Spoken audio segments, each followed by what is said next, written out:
Good morning, church. Oh, come on. You all had an extra hour of sleep. Did you see that thing on the news where it said psychologically it doesn't matter, it still jacks you up? I don't understand that. We actually went to bed early last night. We got an extra hour of sleep, and at 4:30 this morning, it felt like I just got to bed. Everybody's like, 4:30? Yeah, I was here at 6:15. But anyway, that's what I do on Sunday morning. How you guys doing? Are you sure? A lot of you know the story. Some of you don't. You know, back in 2016, the summer of 2016, Dawn and I were on a journey trying to figure out what it was that God wanted us to do. And through that journey, God spoke to us through literally a dozen different people. And we chose to not believe it was God speaking until finally one guy that I respect a lot kind of looked at me and said, "What's God got to do? Smack you so you listen?" And we listened. And that was the beginning of what became Thrive Church. But back then, we didn't know what Thrive was. We didn't even know it was going to be called Thrive. We knew nothing. What we knew was that God had called us. We knew that God had called us specifically to the city of Portsmouth. We knew that God had called us to the most decaying city in Hampton Roads. We knew that God had called us to reach a city who has the highest unemployment rate of any city in Hampton Roads, who has the largest homeless rate of any city in Hampton Roads, and knocking on the door next to Newport News, the biggest and highest crime rate. So we knew God had called us to a really jacked up place, you know? And then we also realized this, as we looked around the city, and it's sad, a majority of the churches in the city of Portsmouth have plateaued or they're dying. We knew that. And we knew that God called us to minister to the people of the city of Portsmouth. And as we started thinking about that, one of the things we realized was that we need to get into the street.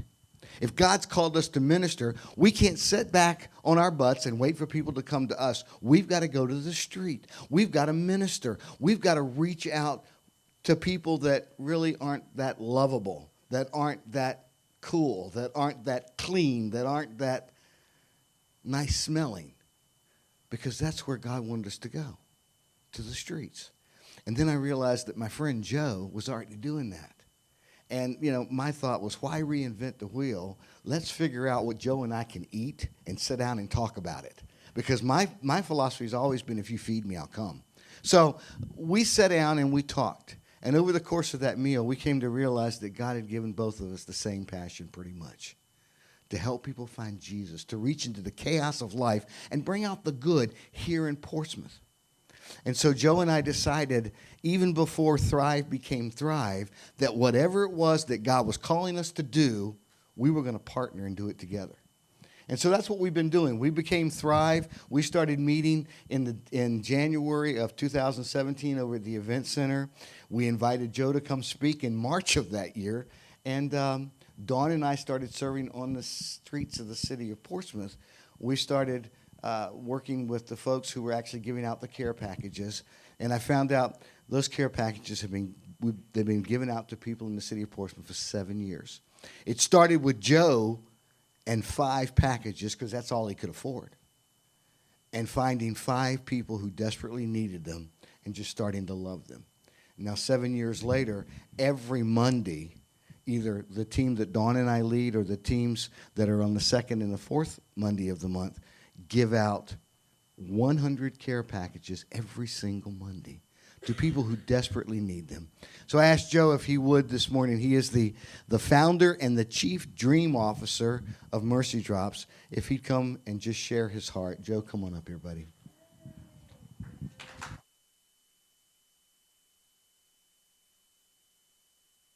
All right, I'm going to get off the stage now. We can try. Share it together. Oop. All right. Well, good morning. Again, I'm excited to be here this morning. Again, my name is Joe Friszolowski, and I'm the founder and chief dream officer for Mercy Drops Dream Center. And I'm excited. The reason I'm excited to be here is because sometimes I think when we listen to people speak that we forget that's a message coming from God directly to us. And so I'm excited about what God wants to share with you guys. And the reason I'll get to that in a second of why I'm excited about that is because what you guys have been going through and preparing yourself for. And so over the past 7 weeks, you guys have been looking at what it means to build and become a powerhouse family. And so in this, I want you guys to be thinking about, because we're going to go over the 7 weeks of what you guys went through, but I had to take notice of the songs that we sang this morning. He is making diamonds out of dust, out of us. We're not expecting things. We're not expecting it to go a certain way, but it ends up a lot better than what we expected. So think about that as we go through. The second one was I'm being made new. I'm being made new. Are we being made new every day? I don't care what your age is. I don't care how young, how old you are, how long you've been walking with Christ. Are you being made new every day? And then one, I like singing. I don't like living out, but search my heart. Search my heart and see what's, scriptures say, search my heart and see what's wrong in there and let me know, and then we'll let you work on it and fix it. I like singing that song, living it. It's a little bit different. But then Amazing Grace, that my chains are gone.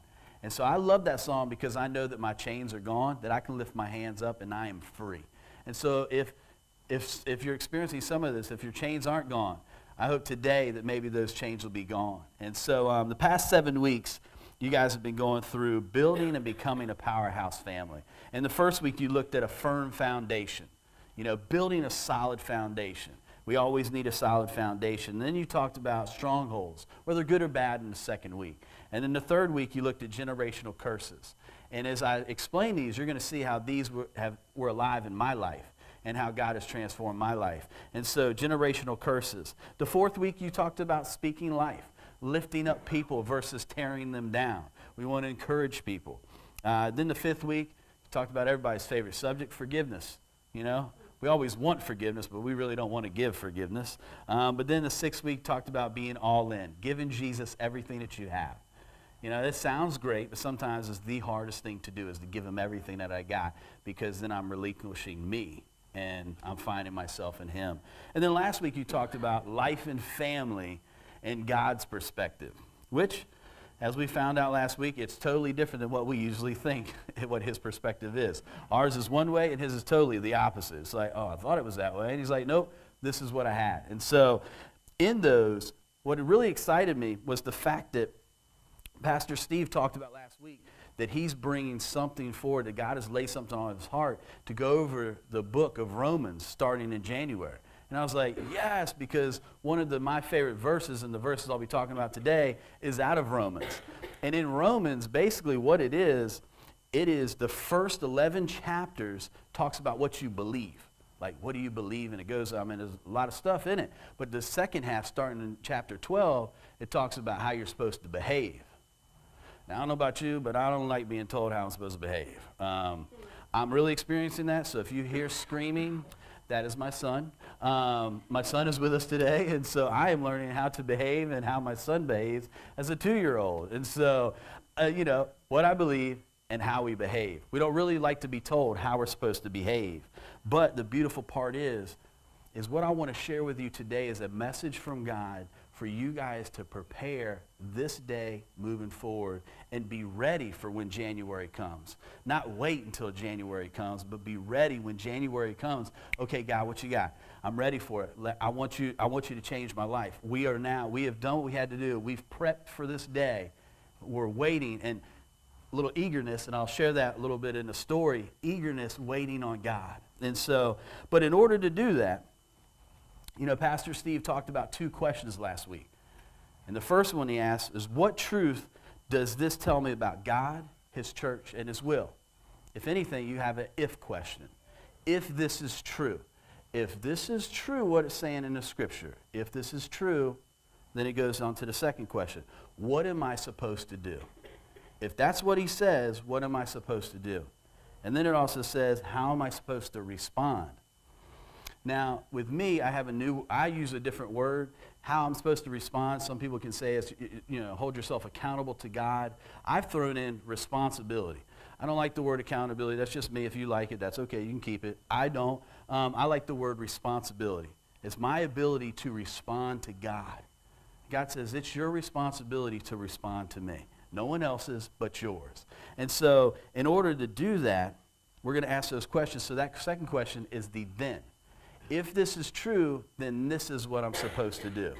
And so we're going to be talking about that today, and we're going to be sharing some passages where God's going to present some truth, and then we're going to have a chance to respond. And that's what we're going to be talking about. And so we've been talking about what a powerhouse family looks like. But in order to have a powerhouse family, the individuals in that family must have a life of transformation. Because if the individuals are not transforming their life, you're not going to have a family unit that's transformed. And if that family unit's not transformed, Thrive Church is not going to be transformed.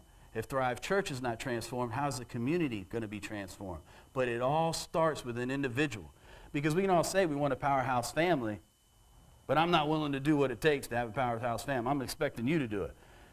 Pastor Steve, he can do everything that he wants, but Thrive is not going to be a powerhouse church unless you guys do your part. And so that's what we're kind of looking at, the individual. Now that can be a little scary, you know, because now you're pointing me out. Now it's my responsibility. I've got something to do. Well, yes, everybody has their part to play, and that's what we're going to talk about today. And so, what is transformation? You know, somebody, well, Joe, I love how you said a life of transformation, but what is transformation? And very rarely do I use big words because I like to keep it simple so I don't mess up the words when I'm speaking. But I chose some big words today, and I love these words. And no, Pastor Steve, I'm not going to spell them. So he asked me the first service, can you spell it? Well, I do because it's going to be up here. But the first one is sanctification. And if you've been in church for a little while, you know what that word is. But really, let's look at it. It's a process of being made holy, being set apart. And if it's a process, that means you're never going to get there until you meet Jesus. So no matter how old you are, how young you are, how old you are in your faith, how young you are in your faith, you are always in a process of transformation. Your life should be transformed every single day. If it's not, then we need to take that look at, what am I missing? Because I'm missing something if my life is not, if I'm not tasting and finding Jesus every day, and if I'm not being made new every day, then what am I missing? So it's a process of being made holy, being set apart. And so in order to do that, though, I think this is a huge thing, and this is what changed my life, is the word justification. That's a big word that sometimes in church we're like, I don't even want to talk about that because I don't really know what it means. And I say you, I mean me, because I didn't know what it meant until I really started looking at it. And God said, basically, you've been made right in my eyes. Now we hear that. Lord, I've started a relationship with you. I've confessed. I believe.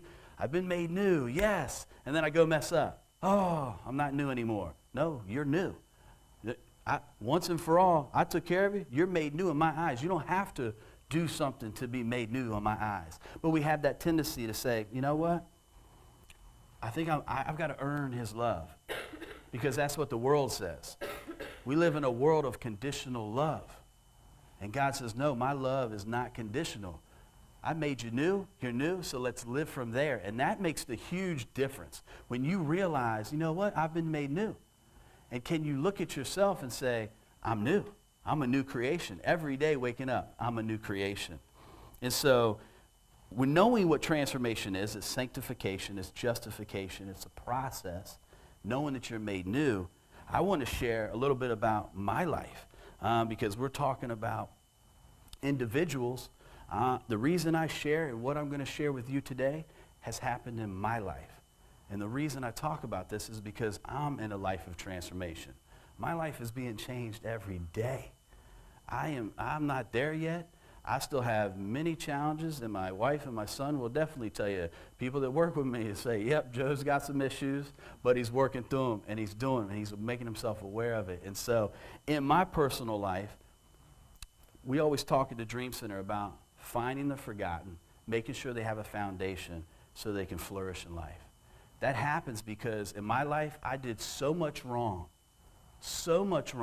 that I felt like I was forgotten. And when I say wrong, I mean I was caught up in sexual addiction. I was caught up with drug addiction. I was caught up in manipulation. I mean, it was all about Joe. Joe was focused on him. Joe really didn't care about other people. And because of that, I ruined a lot of people. And I thought that God had forgotten me. Because at a very young age, I knew he wanted to do something with my life. And I said, I'm not doing that. I don't know what that is, but I don't want it because that's not me. because I've been living 14 years of hell, and I know that's what I'm used to. And it doesn't make sense when you say it, but that's what I was used to. I wasn't ready for what God wanted, and so I ran. I ran for 20 years. And he's like, I'm just chasing you. I'm going to be here. I'm coming after you. I'm going to love you regardless. And I got to a point where I tasted and saw everything. And I got to the point where it was about 6 or 7 years of darkness in my life where I was just tired. I was worn out. I ran so much that I was like, God, it's either I'm taking my life or I'm going to give it to you. That's where we're at right now because I am tired. I've done everything I shouldn't have done.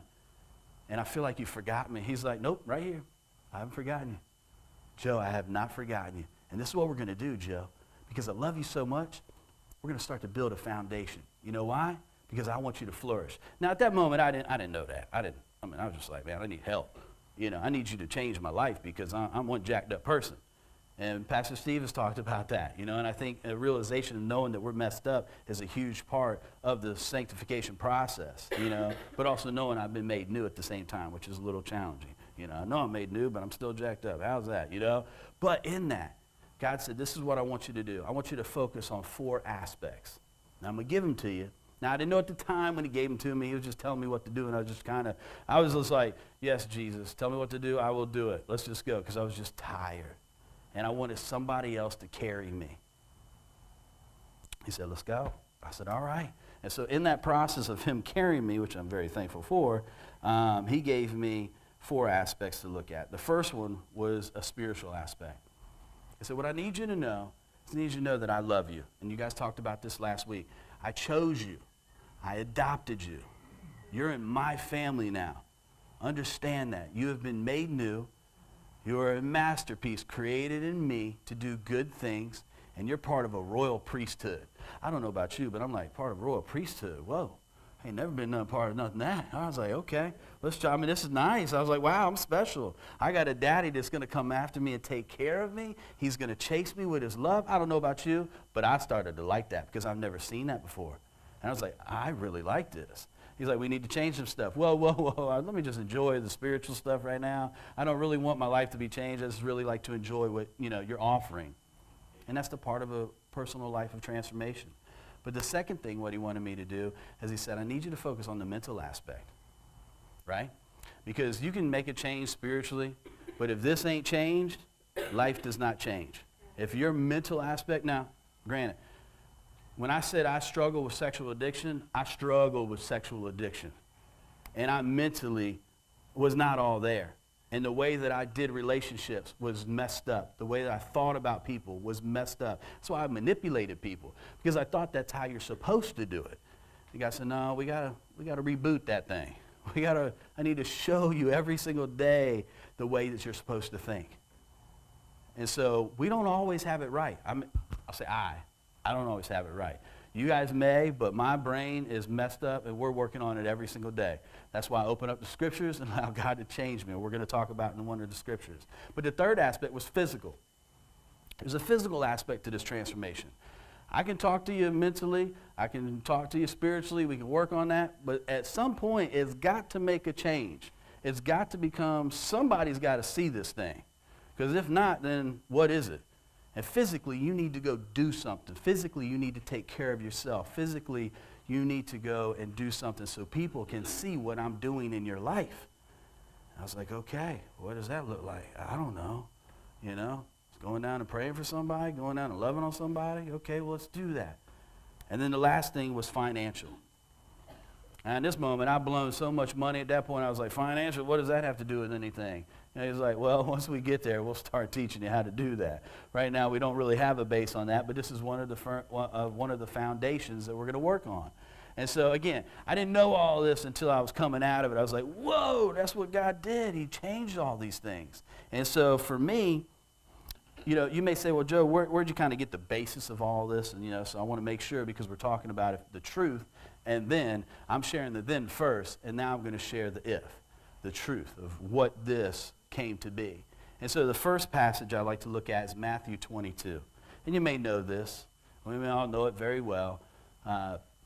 Chapter 22, verses 37 through 39. But I want us to look at it a little bit different this morning. And so everything, because remember, God's preparing us for what we're going to be seeing in January, going through Romans. And so you may see something today that you probably have heard all three of these passages plenty of times. But I want to challenge you to do this morning is to look at it in a different light. Look at it at a new way. And look at some of the words where God may come out. And so Jesus replied, I guess it's important because Jesus is talking here. So he says, you must love the Lord your God with all of your heart, with all of your soul, with all of your strength, and your mind. Strength's not in that one. Okay, well, we threw it in there. This is the first and greatest commandment. And the second is equally important. Love your neighbor as yourself. So you have three things in this. One of them we always miss. We get two of them easily. You know, we get the loving God part right. I'm supposed to love God with everything I have. What does that look like? What does that really look like? And I'm going to share a story a little bit later of what that looks like. But God says, love me with everything you have. And so my question is, are you loving God with everything that you have? Everything. Spiritually, mentally, physically, and financially. Are you loving God with everything that you have? The second part is loving yourself. And this is the part we miss. I want God to love me. Now hear me. I want God to love me, and then I want to try to love others, but I'm not really loving myself, so this really ain't working, and I'm wondering why is it not working? Because I can stand my neighbor for about 2 minutes, and after that, I'm done. You know, no, man, do I have a neighbor story? But we ain't got time for that today, so afterwards I'll share. But that's what we try to do. We try to get a little bit of God, and then we try to go love our neighbor, and it doesn't work, and we wonder why. The reason it doesn't is because we haven't allowed God's love to truly transform us.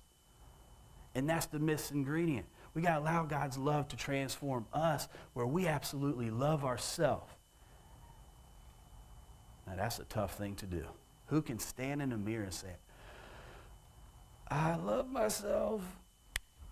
Because we all know ourselves very well. We know what we did. We know what we didn't do. We know when God was calling us to do something, we didn't do it. We know the dirtiness. And I'm not talking about stuff on the surface. I'm talking about stuff in us we really don't like ourselves. Now, I'm not going to talk about you because that would be rude, but I'm going to talk about me. Right? I did not like some of the decisions I made. I did not like that I hurt a lot of people. But God said, Joe, remember, I've justified you. I've made you right. Right? And if you're right, then what do we have to do mentally? I've got to know that you love me, and I've got to love myself. He goes, love me with everything that you have, and love yourself with everything that you have. And we don't do that.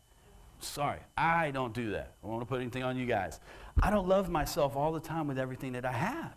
And God says, I need you to love yourself with everything that you have. Because when you do that, then you'll be able to love your neighbor with everything that you got.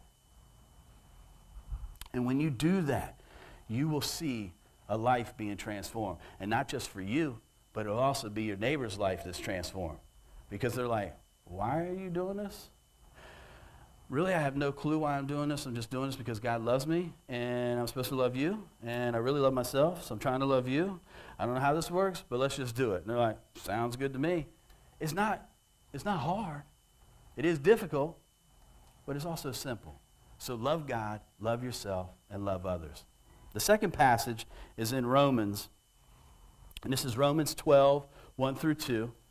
And again, I got excited and got a little giddy, because you guys are starting Romans, and this is one of my favorite verses, and this is a verse that has really changed my life. I didn't like it. Well, to put it there, I didn't like the verse. I really still don't like the verse because it's challenging, but it changed my life. So it says, and so, dear brothers and sisters, I plead with you. Plead, urge, challenge, do something. That's what I need you to do. Give your bodies to God because all that he has done for you. Let them be a living and holy sacrifice, the kind he will find acceptable. This is truly the way to worship him. Give everything you have to him. Here's the loving God with everything that you got. Now he says, do it with your body. Make your body a living sacrifice. Now that's a living sacrifice. A little challenging because when you sacrifice, it dies. But that's you dying every day as you're living. And that's your worship. That's your worship for him. And then he continues.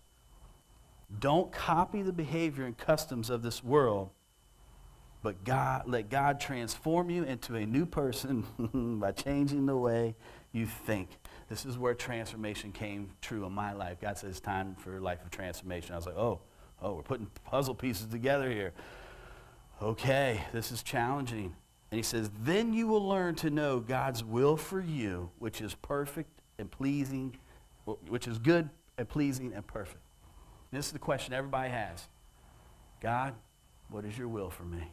What is your will for my life? Bam, right there. That's what it is. Offer yourself as a living sacrifice. Don't copy the world. Be set apart. That's the sanctification. That's the process of being made holy. When people look at you, they know that you're set apart. And that's what we want to do. And so in this verse, or in these verses, the beautiful part about this is in my Bible, section, the first 11 chapters are what you believe. And then in chapter 12, the title above it is personal responsibility. And I'm like, oh gosh, I don't like personal responsibility because then it's on me. And if I don't do it, who else can I blame? Because I like to blame people sometimes. So I'm living through the life of transformation, okay? My life is not done. But in that process, I know that there's a personal responsibility that I have to take on. It can't be no one else that offers my body to God except me. There's no one else that can take this mind and transform it except me by giving it over to God.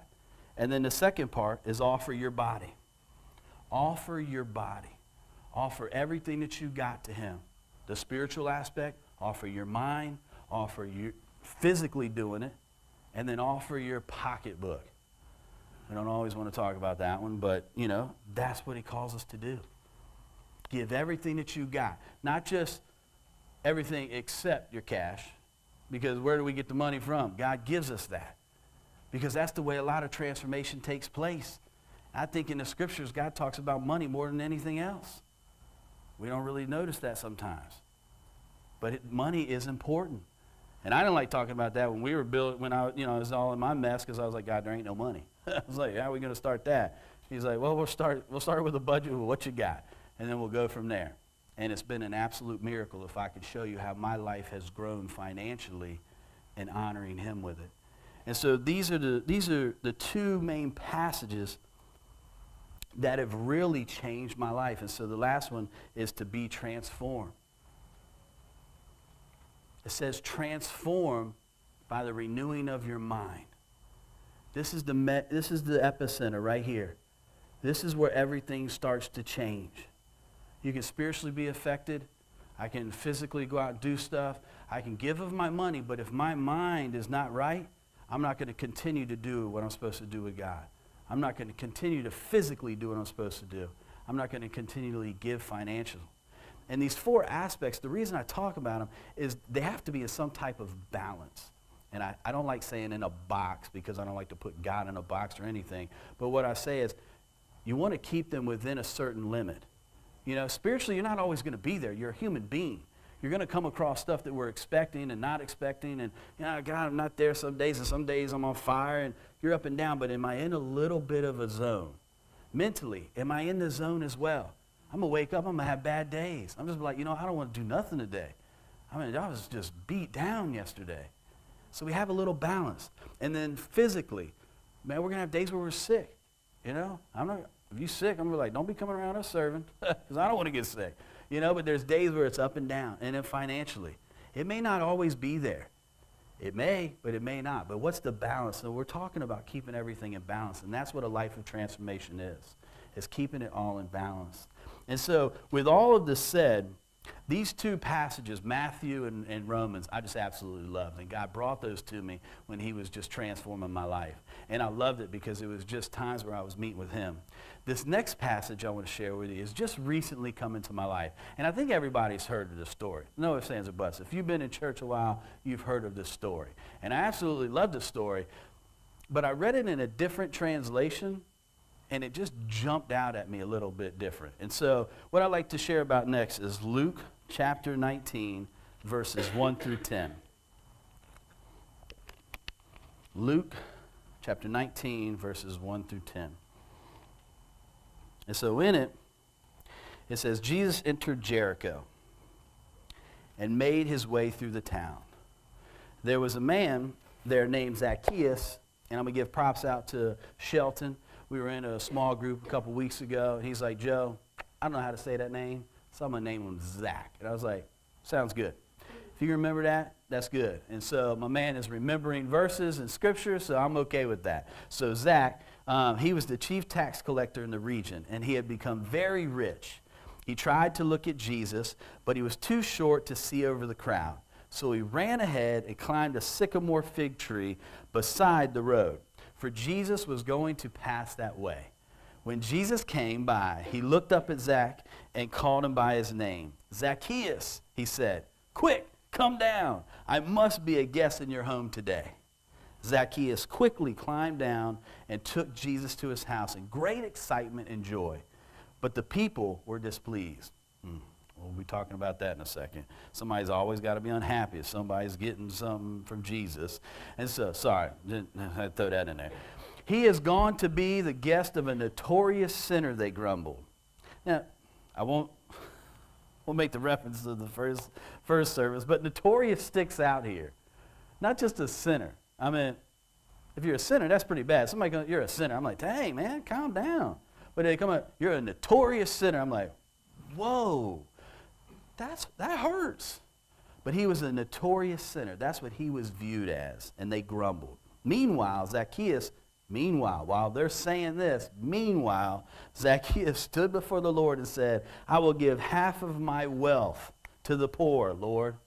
Instantly, I'll give half of my money to the poor. Lord, and if, he's talking to Jesus, and he says, if I have cheated people. He knows he did, but that's us. Lord, if I've done this wrong, maybe, we try to throw our own if-then statement in. And he goes, if I've cheated people on their taxes, I will give them back 4 times as much. Now, I'm like, Zacchaeus, your if was, I understand the if. 4 times? I was like, man, that's a big amount. I mean, why couldn't it have been like 1.5 times? We ain't got to give all 4. But his life, something changed. He's like, I'll give 4 times the money that and he knows he's cheated because he's going to give 4 times the amount back. So the if part it just makes it funny when, you go through that. But I love what Jesus did right here. Jesus responded. Just look at it words. He responded. Salvation has come to this home today, for this man has shown himself to be a true son of Abraham. For the Son of Man came to seek and save those who are lost. And I think at this moment, Zacchaeus knew that he was lost when he started going after Jesus. He didn't know, and that's kind of me. I didn't know what was going on in my life. But at the end, after Jesus said, this is what's taking place, I'm like, whoa, wow. Joe, we've changed your life. Now I want you to go help others. And so when I was looking at this passage, I want to look at some verses in this, some key verses. And so if you have your YouVersion app, I want to challenge you to go to the Passion Translation. Because as I sometimes when I study and I'm doing stuff, I like to look at different versions just to see if different words are coming out and how it hits me. I don't know, I'm a little weird. And so this Passion version just brought out some different words. And so if you have that, go ahead and turn to it. And so we're going to look at each verse and see what stuck out. Stood out. I don't know. I got jumped out at me, so we're going to go with jumped out. So as I studied these scriptures, words jumped out at me. And I was wondering, because sometimes when we look at a passage, we sometimes read it as we've read it 20,000 times.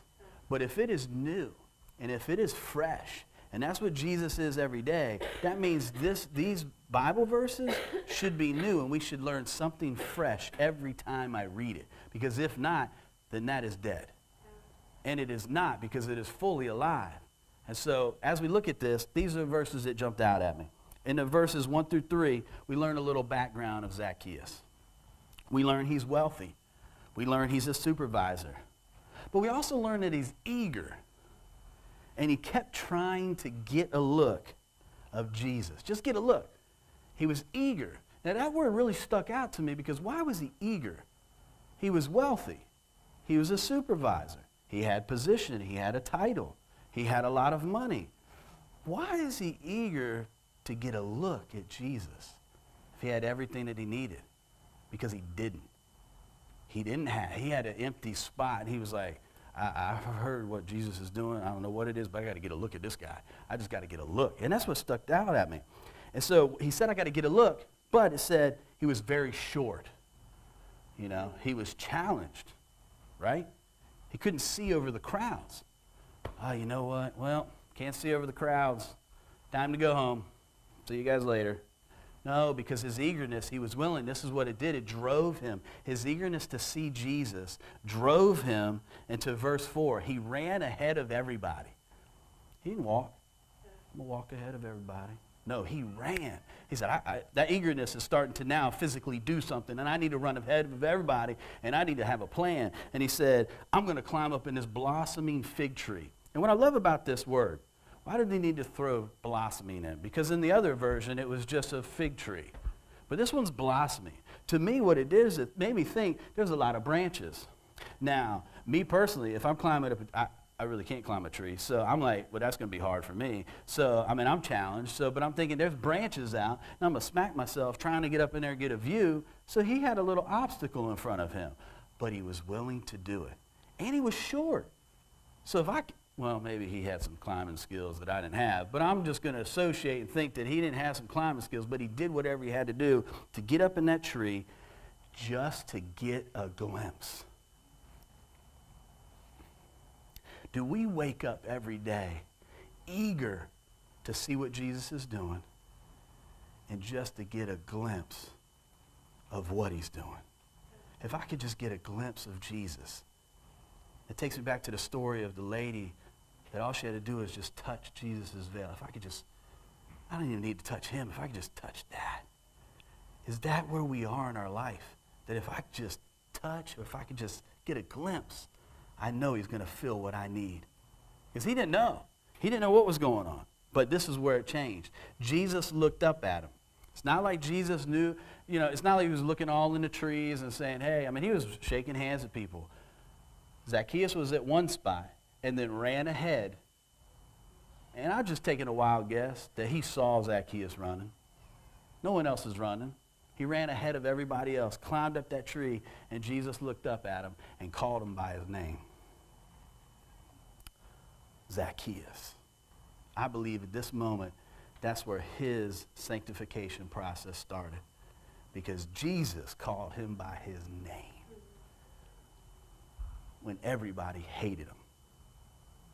Nobody liked Zacchaeus. He was, you steal from us. You take from us. We don't like you. I'm sure he's heard some nasty words about his history. But Jesus says, Zacchaeus, come on down. And Zacchaeus, I love this part. Again, this just popped out at him. He scurried down the tree. I got a kid, and I see him scurry a lot, and I'm like, scurrying down a tree. It didn't say he climbed down a tree. Because it could have said he climbed down a tree. He scurried. All I'm thinking is, he went down. He didn't care what was going to happen. I don't care how I'm going to be hurt, what's going on. Jesus just called my name. He said, come down, I'm going. Whatever I got to do, I got to get in front of Jesus. And he did that. And he stood face to face with Jesus. You want to talk about a transformation, opening himself up, being vulnerable because he knows what he's done. He knows that he's robbed people. He knows that he's done bad stuff to people. But Jesus called his name and everything switched. He ran and stood face to face with Jesus and said, I'm here. What's going on? He didn't even know what was going on. He was just like, I'm here with you. And this is just great. You just call me by my name. This is awesome. I don't know what's happening. All I wanted to do was get a glimpse of you. And you called me down and said, I'm going to your house today. Now, me, I would have been like, ooh, Jesus, that's a great idea. Let me text my wife, let her clean that house up, get it all ready. God, I'm not ready for you. I don't even know if Zacchaeus was even worrying about that. And also, when was the last time somebody wanted to come to Zacchaeus' house?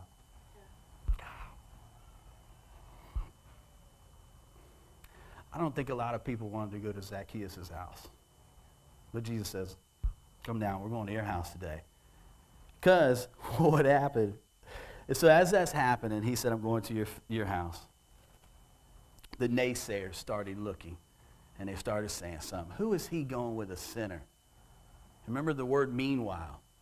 They're saying this, and meanwhile, he joyously welcomed Jesus in his house. We're going to have naysayers that are going to say stuff when God's changing our lives. I have people in my life that are naysayers. They say, I used to know Joe when he was doing wrong. I know Joe. But do you really know the Joe that is having his life transformed by God? I'd love to introduce you to him because he's totally different than who he was. But we also got to watch out and make sure we don't become the naysayers. And say, oh, does Jesus really love that homeless person? Really, does he gotta, shouldn't he just get a job? Should he just clean up and take a shower? We gotta watch where we are. We gotta watch that we don't become naysayers. And then it continues, it says, but he joyously welcomed Jesus, was amazed and stood in front of Jesus, and then something stuck out. It said he said. And then he started confessing. He encountered Jesus and confessed that he did wrong. He realized it. He said, man, I've done wrong. And then he said, I'll give back. Financially, he'll give back, right? And so in verses 9 and 10, and this is what I love about this, the truth is told as it is by Jesus himself, not by what others say. Jesus said, salvation has come to this house today. Doesn't matter what anybody else says. Jesus' salvation came to that man's house that day. Somebody could say, well, he was a notorious sinner. Salvation came to his house today, and his life was changed. And so in this story, we're talking about a life of transformation. There's only 10 verses. Only 10 verses. But it must be important enough that Jesus included it in those scriptures. He said, I want to tell this story of this man named Zacchaeus. And see, the beautiful part was, Jesus doesn't always do the spiritual thing first. He says, take care of somebody physically. Let's help them mentally and let's help them financially, because they're probably going to hear my message a little bit easier when we do that. And so in the scripture, in this passage in Luke, the mental aspect was when Jesus called him by name. Jesus called Zacchaeus by his name. Mentally, I don't know what happened, but his life was transformed because he knew who he was. But when Jesus called his name, everything changed. Everything changed. He was, I'm running. Where we got to go? What do we got to do? Going to my house? All right, let's go. I am so joyful. I am so happy. I'm so amazed. Being a chief tax collector, I'm sure that's not what his life was all about before. But remember, he was eager for something because his life was missing that. And now he had the joy. Now he was amazed. Now he was in the presence of Jesus. Right? Beautiful stuff. And then he met with Jesus face to face. And that's the physical aspect. We've got to make sure that we are physically meeting Jesus face to face and physically making ourselves available and vulnerable to God. And saying, God, I need you to help me in this transformation. Search my heart. Find anything within me, and let's deal with it. And then the last thing that he talked, well, next to last, it says, I give and I will. That's the financial aspect. As soon as he encountered Jesus, he automatically said, I will give back. Those that I cheated, or I will give back to the poor, and those that I've cheated, I will give 4 times back. Jesus didn't go, hey, Zacchaeus, you've robbed people. I think it's time to give to the poor. And I think it's time for you to give 4 times the amount. Okay, Jesus, I think that is a great deal. I think we're going to move forward in that. No. We sometimes do that, don't we? We make a decision, well, God, let's talk about this. What should we do? But Jesus said something. He encountered Jesus, and the first thing out of him was, I will give to the poor. He knew the poor needed it. And then he said, I will give back to the people that I've cheated. So financially, are you doing what you need to be doing? The question should, I give and I will. I give and I will. Not, let me justify why I should give or I will do something. Just respond. What's your ability to respond to Jesus? And then the last one is salvation. It's a spiritual aspect. But salvation has come. Salvation has come to this man's house today. Right? That's the beautiful thing right there. I don't think Zacchaeus was even trying to get that. We do it the opposite here. Well, if I give my life to the Lord, then I'll be saved. And that's good. I'm good to go. Zacchaeus was like, I just want to get a glimpse of Jesus. And as he tried to get a glimpse of Jesus, his life was changed. Then he wanted to start giving back. He wanted to physically do what he was supposed to do. He wanted Jesus to have all of his money, whatever I need to do. And then the final prize was Jesus said, salvation has come. I can only imagine Zacchaeus jumping up and down, just hugging on Jesus. Don't say it in here, but I'm going overboard. I think it was. I would be hugging Jesus if that happened, you know. But here's the important part. So out of that, is your life being transformed? Is your life being transformed? Because that's what God is asking us to do. He's asking us to have a life of transformation, a process of being made holy. Is your life set apart? When people look at you, do they know that your life is set apart for God? And if it's not, that's okay. We start, it's the process of. If we're not in the process, we jump on the process. If we're in the middle, we keep going. If we think we're at the end, we've got to check ourselves and remind us that we're not. Because I'm still here. So I'm still in the process. So I'm still being made holy. The second thing is it's your responsibility. There's no one else. It's just you. And that's hard. It's just me. I'll point to me. It's my responsibility to do my part. And God has given me the ability to respond, and he's given you guys the ability to respond. And so since he's given us that ability to respond, how will you respond? Because I can talk about, yeah, I want a life of transformation. Yeah, I have the ability to respond. But now what am I going to do about it? So that's what I want you guys to think about, because here's the thing. When individual lives are transformed, families become powerhouse families. And powerhouse families become powerhouse churches. And powerhouse churches change the community. And they change generations after generation. And here's the thing. When you pass away, because Zacchaeus, his life is told forever. As long as this scripture is around, his story is going to be told. Are people going to remember your story when you're no longer here? And that's a life that's been transformed. So let us pray. Dear Heavenly Father, Lord, I thank you for this morning. I thank you for the opportunity to be able to share my personal life with people and to let them know what you've done in my life, God. And this morning you're challenging Thrive Church, everybody that can hear my voice online and in person, Father, to open up their life for a life of transformation, not just spiritually, but also mentally, physically, and financially. And what does that look like? Because when we allow ourselves to be transformed by you, we're loving you with everything that we got, we're loving ourselves, and then we're loving others. And that's when individuals help become a powerhouse family, powerhouse church, and a powerhouse community for you, God. Help us in this journey, Lord. We just thank you and we praise you in Jesus' name. Amen.